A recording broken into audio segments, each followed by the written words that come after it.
Student चलो तो last time जे प्रमाणे बात करी थी कि आवा जे तमारी सामे जे एक एक्जाम्पल जे मूकेलो छे कि जेमां तमने कोईक संख्या के कोईक पद जे खूटતું રાખવામાં આવે છે જે ખાલી રાખવામાં આવે છે અને આપણે તેને શોધવાનું હોય છે। જેમ તમે અહીંયા જોઈ શકો બીજું પદ ખાલી રાખવામાં આવ્યું છે। તો આવા પદ જ્યારે ખાલી રાખવામાં આવે છે તો એને કઈ રીતે શોધવા, તો આપણે એવી વાત થઈ હતી કે આ એક્ઝામ્પલો જે 5 આપેલા છે એક્ઝામ્પલ આપણે એકસાથે જોઈશું કે જેથી કરીને આપણને સમજ પડે અને એ જે અલગ પ્રકારના જે એક્ઝામ્પલ છે એ કઈ રીતે ગણવા એની આપણને સમજ આવે। તો અહીંયા જે આપણને એક સમાંતર શ્રેણી આપેલી છે, શું આપેલ છે? સમાંતર શ્રેણી, બરાબર છે। તો સમાંતર શ્રેણીમાં જોવા જઈશું તો આને કહીશું આપણે પહેલું પદ, એના પછી બીજું પદ અને એના પછી ત્રીજું પદ, બરાબર છે। તો એનો મતલબ એવો થયો કે અહીંયા બીજું પદ આપણને ખાલી રાખેલું છે, સમજાય છે? ચાલો હવે આપણને એક વાત ખબર છે કે મારે જો બીજું પદ શોધવું હોય તો મારી પાસે આ સૂત્ર છે A2 બરાબર A plus 2 minus 1 into D, બરાબર છે। તો માની લો કે તમારે 2 માઇનસ 1 તમે કરશો તો આ પ્રમાણે કરશો, એટલે ગણતરી કરશો તો આન્સર આવશે A પ્લસ 2 માઇનસ 1 એટલે 1 જ થશે, તો A પ્લસ ડી। એનો કહેવાનો મતલબ શું થયો કે તમારી પાસે A હોવો જોઈએ, તો A એટલે પહેલું પદ થશે, પહેલું પદ અહીંયા તમે જોઈ શકો 2 છે, A1।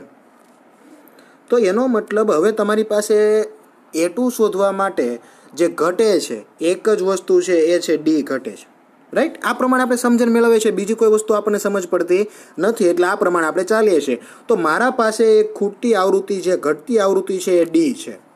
તો હવે જે તમને કહેવાનો મતલબ જે મારો છે એ હવે આશા રાખું છું કે એ તમને સમજાઈ ગયો છે કે હવે D શોધવાનો મારે રહ્યો। તો હવે શું બાકી રહ્યું છે? D શોધવાનું। ચાલો તો અહીંયા તમે જોઈ શકો જેમ વાત કરી તેમ આ A1 A2 A3 મારી પાસે છે, ઓકે। ચાલો તો A3 નું સૂત્ર શું બનશે? A પ્લસ 2D, આ વાત સાચી છે। A3 બરાબર અહીંયા તમે જોઈ શકો 26 છે, A બરાબર શું હતું આપણી પાસે 2 હતા, A બરાબર 2 છે પ્લસ 2D, એમાં D ખબર નથી તો અહીંયાથી D મળી શકે। ચાલો 2 આ બાજુ આવશે તો 26, 2 પ્લસ છે તો માઇનસ થઈ જશે, અહીંયા વધશે 2D। 26 માંથી જો હું 2 કાઢીશ તો 24, અહીંયા આવશે 2D। અહીંયા દરેક જગ્યાએ આપણે માટે કરી શકીએ કેમ કે એકવાર બરાબર આવે તો બીજી વાર માટે કરવાનું રહેશે। ચલો બાદબાકી કરીશું તો અહીંયા 2 ગુણાકારમાં છે, સામેની બાજુ જશે બરાબર નહીં તો ભાગાકાર થશે, માટે D બરાબર 12 દૂને 24, તો D બરાબર આપણી પાસે કેટલો આન્સર આવે છે? 12। હવે મારે A2 શોધવું છે તો A2 નું જે આપણે હમણાં સૂત્ર લાવ્યા હતા એ ફરીવાર લખી દઈએ। A2 બરાબર A પ્લસ D થશે, A આપણી પાસે 2 છે, D બરાબર 12 આવે છે, સરવાળો કરશો તો આન્સર થઈ જશે 14। ચાલો સમજાય છે? જે અહીંયા તમારી પાસે 14 આવે છે। આ પ્રમાણે પણ ગણી શકીએ અને આના સિવાયની પણ એક રીત છે જે હું તમને શીખવું છું, ખાસ ધ્યાન આપજો। ચલો અહીંયા ફરીવાર આ પહેલું પદ, બીજું પદ અને ત્રીજું પદ જે અત્યારે શીખવાડું છે એક અલગ રીત છે, બીજી રીત છે, હજુ આગળ એક્ઝામ્પલ સોલ્વ કરશું, તમારે જે રીત અનુકૂળ પડે। તમને જો અહીંયા સામાન્ય માહિતી હશે તો તમે દરેક રીતે કોઈ પણ રીતે એક્ઝામ્પલ સોલ્વ કરી શકશો, આન્સર લાવી શકશો, સમજાય છે? ચાલો આ 3 પદ છે, અહીંયા આ ત્રણેય વચ્ચે મારે સામાન્ય તફાવત, આ ત્રણેયનો સામાન્ય તફાવત મારે શોધવો હોય તો સૂત્ર શું આવશે? તો D નું સૂત્ર જે બનશે તો હું આવું બનાવી શકું કે પહેલા 2 પદની બાદબાકી A2 માઇનસ A1, એનો જે આન્સર આવશે એ આપણને ખબર છે કે ત્રીજાની અને બીજાની બાદબાકી કરશું તો પણ સેમ આવવાનો છે। આ વસ્તુ સાચી કે ખોટી? સાચી। ચાલો એમાં મારે A2 શોધવાનું છે, અહીંયા તમને જે દેખાય છે આ મારે શોધવાનું છે, તો A2 as it is minus આ બેની આપણે સરખામણી કરીએ। A1 2 આપેલો છે ઇક્વલ ટુ A3 26 આપેલો છે, ફરીવાર A2 ખબર નથી। ચાલો A2 જો આ બાજુ આવશે બરાબર નહીં તો એ પ્લસ થઈ જશે, તો શું થશે? A2 plus A2। તેવી જ રીતે અહીંયા 26 છે બરાબર નહીં, પહેલી સાઈડ જશે તો ફરીવાર એ પ્લસ થઈ જશે। ગણતરી કરીએ, હવે અહીંયા બરાબર કરી દઈએ, અહીંયા તમે ન કરો તો પણ ચાલે, બરાબરની જગ્યાએ માટે, તો 2A2, A2 plus A2, 2A2, 26 plus 2 શું થશે? 28, માટે A2 બરાબર 28 ભાગ્યા 2 14 દુ ને 28 તો તમને અહીંયા આન્સર જે આ રીતે આવે છે, જે અગાઉ ગણેલી હતી અને અત્યારે જે રીત ગણેલી છે, બંને રીતે આન્સર સેમ આવે છે. તો કહેવાનો મતલબ શું છે, તમે કોઈ પણ રીત કરી શકો, બસ તમારી સમજણ સાચી હોવી જોઈએ.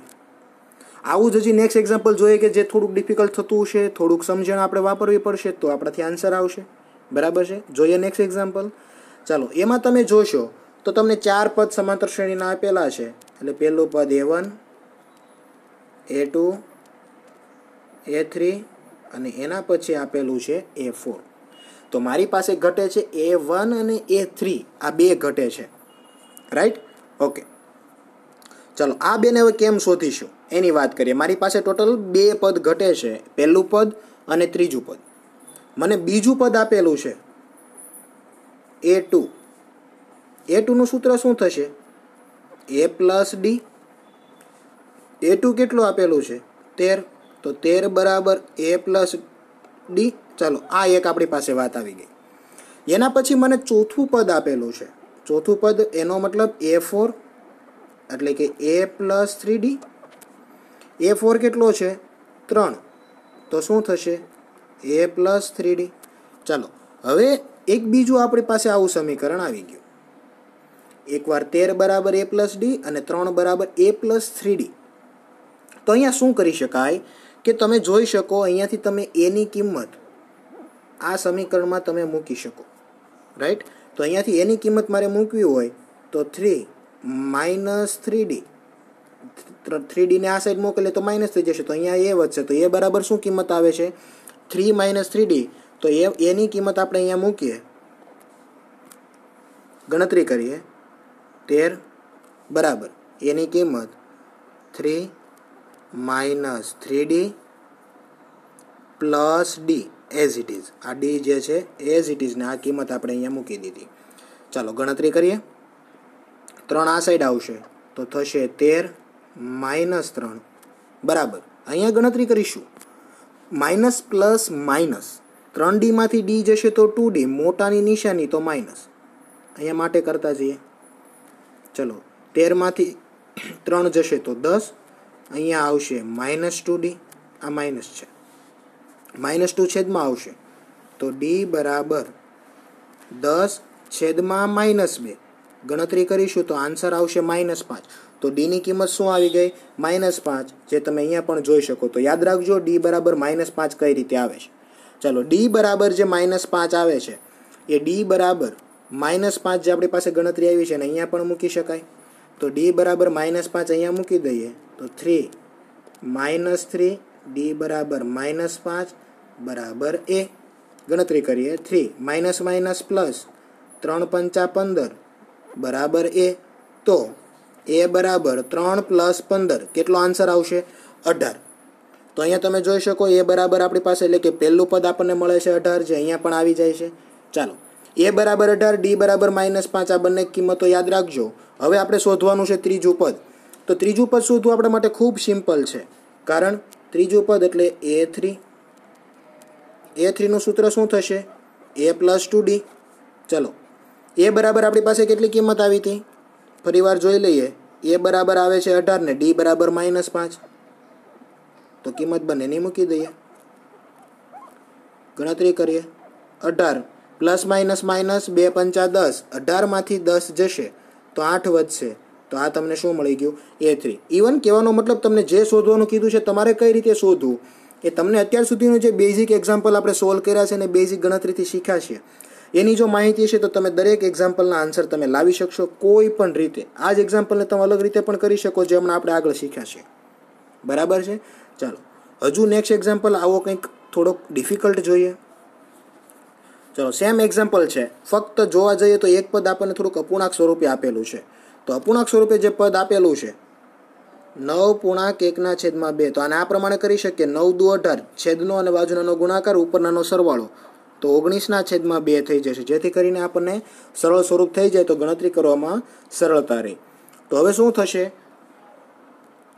પહેલું પદ આપણને આપેલું છે A1, પછી આપેલું છે A4 અને મને A2 અને A3 શોધવાનું કીધું છે.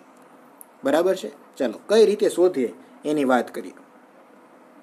તો અહીંયા તમે જોઈ શકો છો પહેલું પદ તમને આપેલું છે અને ચોથું પદ આપેલું છે. તો ચોથું પદ છે એનું હું સૂત્ર લગાવી શકું. શું ચોથા પદનું સૂત્ર લાગશે?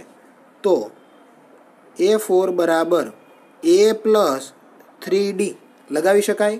ઓકે, ચલો ચોથા પદનું આપણે હમણાં જે સરળ સ્વરૂપ કર્યું તો આવે છે 19/2 ઇક્વલ ટુ A બરાબર પહેલું પદ અહીંયા તમે જોઈ શકો 5 આપેલું છે પ્લસ 3D, રાઈટ છે.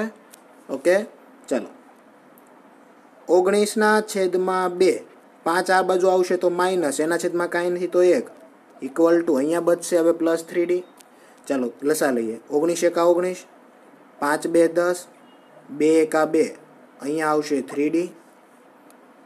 19માંથી 10 જશે તો 9/2 ઇક્વલ ટુ 3D.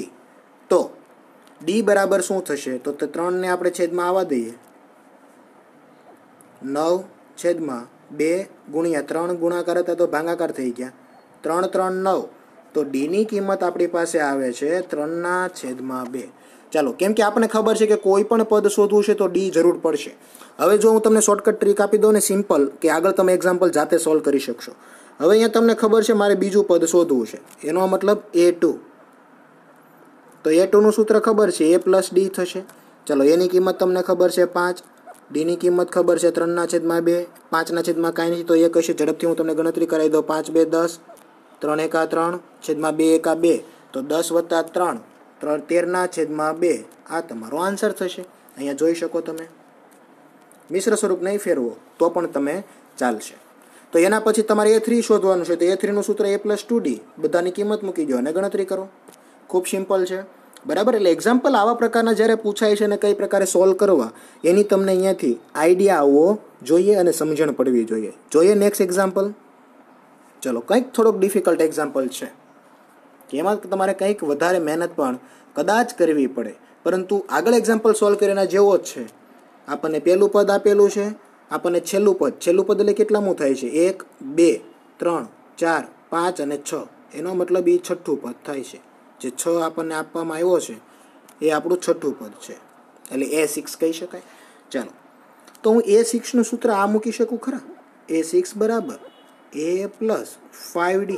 તમે AN વાળું સૂત્ર છે એ પણ યુઝ કરી શકો છો. અહીંયા રીત આપેલી છે, તમે વિડીયોમાં જોતા રહેજો. હું ક્યારેક તમને ઝૂમ આઉટ કરું છું, એનો મતલબ કે તમારે જોવાનું છે કે અહીંયા કઈ રીત છે ને હું કઈ રીત કરાવું છું. ઇન શોર્ટ કહેવાનો મતલબ તમે કોઈ પણ રીત કરી શકો, તમને આવડતી હોવી જોઈએ અને સાચી હોવી જોઈએ. ચાલો, A6 એટલે છેલ્લું પદ 6 આપેલું છે. A એટલે A1 એટલે કે પહેલું પદ એ -4 આપેલું છે પ્લસ 5D. સમજાય છે? ચાલો, 4 આ સાઈડ જશે તો પ્લસ થઈ જશે, એટલે થઈ જશે 6 plus 4 equal to 5D. 6 plus 4 10 થશે. અહીંયા બધે માટે મૂકી દઈએ ઇક્વલ ટુ 5D. ચલો, 5 ગુણાકારમાં છે, સામે જશે તો ભાગાકાર થશે. તો 10/5. તો D બરાબર 5 2 10. ચાલો, ડીની કિંમત તમને 2 મળી ગઈ છે. તો ડીની કિંમત 2 મળી ગઈ છે. તો હવે સિમ્પલ થઈ ગયું. તમારે આ બીજું પદ શોધવું છે તો A2નું સૂત્ર શું છે? A plus D. A બરાબર -4, D બરાબર 2. માઇનસ પ્લસ માઇનસ મોટાની નિશાની, તો શું આવશે? -2. તો A2ની કિંમત તમને મળી ગઈ, અહીંયા તમે જોઈ શકો. એવી જ રીતે A3નું સૂત્ર શું થશે? A plus 2D. શું યાદ રાખ્યું હતું? અહીંયાથી એક ઓછું. ચલો, માટે એની કિંમત -4, 2 ઇન્ટુ ડીની કિંમત 2. ચલો, પહેલાં ગુણાકાર કરીએ તો 2 2 4 થઈ જશે. માઇનસ પ્લસ માઇનસ બાદબાકી કરીશું તો 0. તો આ તમને મળી ગયો ત્રીજું પદ A3. અહીંયા તમે જોઈ શકો.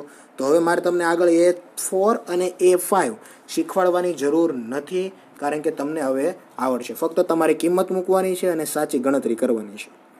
જોઈએ લાસ્ટ એન્ડ ફાઇનલ એક્ઝામ્પલ. આવા જ પ્રકારનો એક જે આપણી ચોપડીમાં આપેલો છે એક્ઝામ્પલ જોઈએ લાસ્ટ એન્ડ ફાઇનલ, કે થોડુંક ડિફિકલ્ટ આપણને પડશે. તો એને હવે સોલ્વ કઈ રીતે કરવું? કેટલા પદ આપેલા છે એ જોઈ લઈએ. A1 A2 A3 A4 A5 અને A6. આગળની જેમ 6 પદ આપેલા છે. એમાં છેલ્લું પદ જે છે -22 છે અને બીજું પદ આપણને આપેલું છે 38. થોડીક ડિફિકલ્ટ થશે, પરંતુ આપણે એક એક્ઝામ્પલ આવો સોલ્વ કરી દીધો છે. ચાલો, A2 38 આપેલું છે, રાઈટ? તો A2નું સૂત્ર શું થશે? A plus D. A2 બરાબર 38 અને A પ્લસ ડી. આ એક આપણી પાસે સમીકરણ થઈ ગયું. આવું એક એક્ઝામ્પલ આપણે સોલ્વ કર્યો. અહીંયા A6 A plus 5D minus 22 A plus 5D. ચલો 5D બરાબરની આ સાઈડ આવશે તો માઇનસ થશે. તો શું ગણતરી થશે? માઇનસ 22 માઇનસ 5D બરાબર A. અહીંયાથી આપણે એની કિંમત ક્યાં મૂકી દઈએ? અહીંયા જ્યાં એ દેખાય છે ત્યાં કિંમત મૂકીએ અને ગણતરી કરીએ તો આન્સર શું આવે છે એ જોઈએ. 38 બરાબર, ચાલો એની જગ્યાએ હવે શું લખીશું? આખી ભાગ લખીશું. Minus 22 minus 5D plus D. Right છે ગણતરી? ચલો માઇનસ 22 આ સાઈડ આવશે તો પ્લસ થઈ જશે. તો 38 પ્લસ 22. અહીંયા આ બંનેની ગણતરી કરીએ. Minus plus minus. 5D માંથી ડી જશે 4D, મોટાની નિશાની, તો એ માઇનસ થઈ જશે. ચાલો 38 વત્તા 22 કરીએ તો 38 ને 2 40 અને હજુ 20 તો એ 60 થશે. Equal to minus 4D. ચલો ડીને પકડી રાખીએ. 4 બરાબરની પેલી સાઈડ જશે તો ગુણાકાર છે તો માઇનસ 4 છેદમાં જશે ભાગાકારમાં. અહીંયા બચશે ડી. 15 4 60 એટલે કે માઇનસ 15 આન્સર આવશે. તો ડી બરાબર તમારી પાસે આન્સર કેટલો આવશે? માઇનસ 15. અહીંયા જોઈ શકો. ચાલો આ ડી બરાબર માઇનસ 15 જે આવે છે એને આપણે અહીંયા મૂકી દઈએ. તો ડી બરાબર માઇનસ 15 ને આપણે અહીંયા મૂકીએ અને શું ગણતરી આવે છે એ જોઈએ.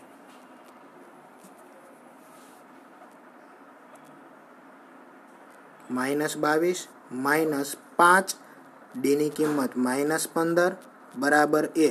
આપણને ખબર છે એની કિંમત આપણા માટે ખૂબ જરૂરી છે. ચલો minus 22 as it is. Minus minus plus 15 પંચા 75 ઇક્વલ ટુ શું આવશે? એ. માઇનસ પ્લસ માઇનસ 75માંથી 22 કાઢવાના, 3 અને 5 53 વધશે. તો એ બરાબર આપણી પાસે કેટલી કિંમત આવી ગઈ? એ બરાબર આપણી પાસે કિંમત આવશે 53, મોટાની નિશાની. બરાબર? તો અહીંયા તમે જોઈ શકો એ બરાબર તમારી પાસે કેટલી કિંમત આવે છે? 53. ચલો હવે તમારી પાસે એ બરાબર 53, ડી બરાબર માઇનસ 15. જો એ અને ડી તમને હવે કહેવાનો મતલબ કે તમને મળી જશે તો તમને દરેક પદ મળી જશે. એટલે અહીંયા પહેલું પદ આપણને ખબર પડી ગઈ શું આવશે? 53. એના પછી અહીંયા ત્રીજું પદ આપણી પાસે નથી. તો ત્રીજા પદનું સૂત્ર થશે A3 બરાબર A પ્લસ 2D. એ બરાબર 53, 2 ડી બરાબર માઇનસ 15. અહીંયા કિંમત જોઈ લેજો, ભૂલાઈ જાય તો. ગણતરી કરીએ. 53 પ્લસ માઇનસ માઇનસ 15 દુ 30. ગણતરી કરીએ 3 0 2. તો બીજું એની પછીનું ત્રીજું પદ કેટલું આવશે? 23. માની લો કે ડાયરેક્ટ આપણે A5 શોધીએ. A5 બરાબર A પ્લસ 4D થશે. ચલો એ બરાબર કિંમત હતી 53, 4 અને ડી બરાબર કિંમત હતી માઇનસ 15. 53 plus minus minus 15 4 60. 53માંથી 60 જશે. નાનામાંથી મોટું અથવા તો મોટાની નિશાની તમે કોઈ પણ પ્રમાણે સોલ્વ કરશો એટલે તમારી પાસે આન્સર આવશે 7, માઇનસ 7. તો અહીંયા તમે જોઈ શકો માઇનસ 7 આન્સર આવે છે. તો હવે આશા રાખું છું કે આવા પ્રકારના જ્યારે એક્ઝામ્પલ તમારી પાસે આવશે તો કઈ રીતે સોલ્વ કરવા એની તમને તમામ માહિતી મળી ગઈ છે. અને હવે તમને જ્યારે પૂછવામાં આવે, એક્ઝામ લેવામાં આવે કોઈ પણ પ્રકારે, તો આવા પ્રકારના જે એક્ઝામ્પલ છે એ તમે સોલ્વ કરી શકો. અને આ સૂત્ર જે છે એ આપણું સૂત્ર મુખ્ય સૂત્ર છે. એ n બરાબર A plus n minus 1 into D. એમાં જે ડી છે, ડી કઈ રીતે શોધવાનો? તો ડી બરાબર દરેક ક્રમિક પદની તમે કોઈ પણની બાદબાકી કરી શકો, સેમ આન્સર આવશે. આવું પણ કરી શકો, એના પછી આવી રીતે પણ કરી શકો, એના પછી A4 A5 A5 minus A4. આવી રીતે તમે ક્રમિક પદની બાદબાકી કરશો તો દરેક જગ્યાએ તમને જે મળશે એ તમારો સામાન્ય તફાવત ડી હશે. તો આ તમે સામાન્ય સમજણ રાખશો એટલે સમાંતર શ્રેણીના જેટલા એક્ઝામ્પલ છે દરેક એક્ઝામ્પલ તમે ખૂબ ઝડપથી અને સરળતાથી સોલ્વ કરી શકશો. Thank you.